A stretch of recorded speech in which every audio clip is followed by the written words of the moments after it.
En direct du CIMI 2021, retour de conférence avec Pierre-Yves Nancy, directeur réseau chez Urbé, une filiale de Géopost et de la Caisse des dépôts.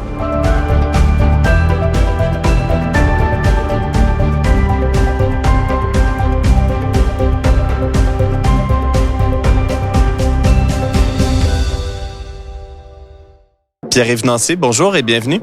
Bonjour, merci de m'accueillir. Vous venez de participer à une conférence qui s'intitulait La logistique urbaine au cœur de la conception et du fonctionnement de la ville pour la pérennité des formes de commerce dans l'urbain. Ouais. Vous me laissez reprendre mon souffle.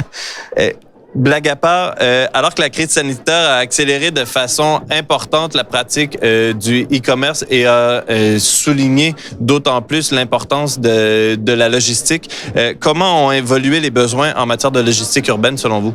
Alors, les besoins en matière de logistique urbaine ont explosé et ils viennent se percuter avec d'autres problématiques. C'est ce qu'on a vu à la conférence tout à l'heure, des problématiques que développent les élus, donc les métropoles et les villes, sur des problématiques RSE. C'est-à-dire essayer de désengorger les villes, de les dépolluer, de limiter l'accès aux gros porteurs, aux poids lourds, et de limiter la circulation d'une façon générale.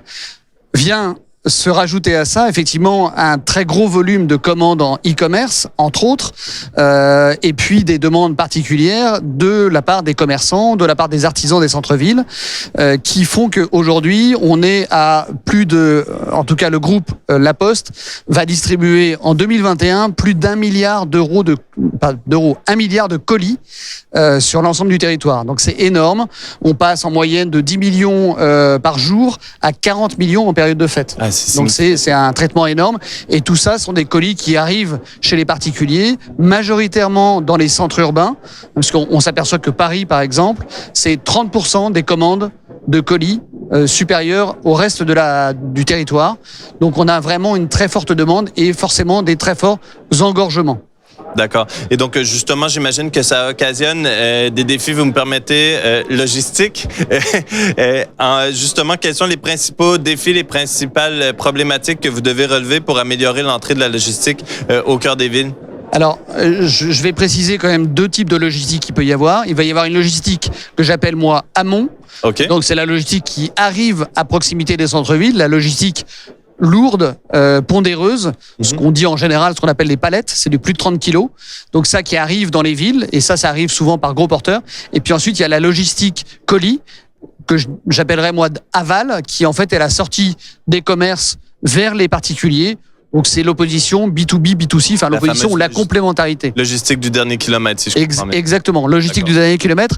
Et là aussi une précision sur la logistique du dernier kilomètre en termes de coûts, et on pourra en reparler, mais en termes de coûts, dans la chaîne logistique globale, entre le moment où un produit part du site où il a été fabriqué et au moment où il arrive chez le particulier, le coût de la logistique du dernier kilomètre, c'est-à-dire la partie on va dire la plus courte et vraiment le dernier maillon de la chaîne, coûte 25% de la logistique totale.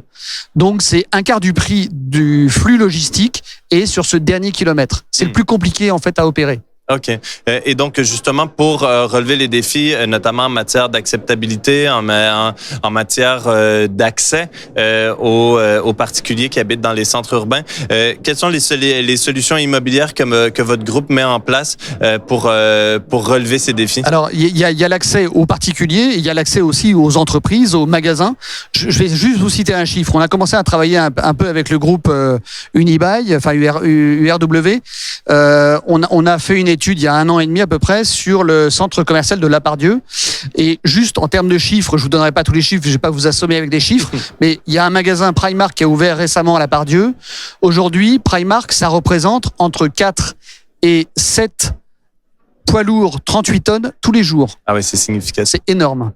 Et en plus, il y a les Galeries Lafayette, il y a Decathlon, etc. Il y a plein d'autres enseignes dans ce centre. Donc vous imaginez, pour une logistique hyper urbaine, le centre de Lapardieu est vraiment en plein cœur de la ville de Lyon. Pour une logistique hyper urbaine, on a un flux de camions qui arrivent tous les jours et qui repartent tous les jours, qui est absolument énorme. Ça, aujourd'hui, les élus nous disent d'une façon générale, maintenant, on va arrêter, on va créer, et c'est une obligation de l'État, des ZFE, zones à faible émission, qui sont des zones qui vont exclure, en fait, tous les véhicules polluants dont les poids lourds, bien sûr, à partir d'une certaine période et sur un périmètre donné. Pour donner un exemple, on était avec la mairie de Grenoble tout à l'heure. Grenoble, c'est 27 communes autour de la ville de Grenoble. C'est-à-dire quasiment toute la région autour de Grenoble. Et donc, ça veut dire que dans quelques années, aucun poids lourd ne pourra rentrer dans cette zone-là. Donc, c'est là où il faut trouver des accords, trouver des solutions avec les élus, avec les métropoles et les villes, pour faire en sorte qu'on ait des corridors d'accès, mais aussi d'organiser ce que nous on propose, c'est-à-dire Urbi, c'est de la mutualisation. On a des sites de mutualisation qu'on appelle centres de mutualisation, CDM, qui sont en périphérie des villes, sur lesquels les gros porteurs, les gros camions PL viennent déposer leurs marchandises. On les réorganise par tournée et par quartier, et ensuite avec des camions propres, GNV ou électriques, on va acheminer ces marchandises dans la ville. Okay. Donc, on les achemine auprès de commerçants, d'artisans ou autres, ou d'administrations, par exemple, qui commandent du papier, des stylos, etc. Ils ont besoin d'être approvisionnés régulièrement, et nous, on les approvisionne de cette façon-là, sous forme de tournée. Et, j'allais dire, la cerise sur le gâteau, c'est qu'on essaye de faire quelque chose d'encore plus vertueux, c'est-à-dire que les camions qui sont rentrés pour déposer des palettes pleines, ils vont récupérer les palettes vides, les cartons, les plastiques. Comme ça, le camion ne repart pas à vide, donc c'est d'autant plus vertueux. Et ensuite, on s'occupe, avec des sociétés spécifiques, de faire retraiter ces déchets. Merci pour ces explications et merci à tous et toutes d'avoir été avec nous. À bientôt au Simi Live by BITV. Merci, au revoir.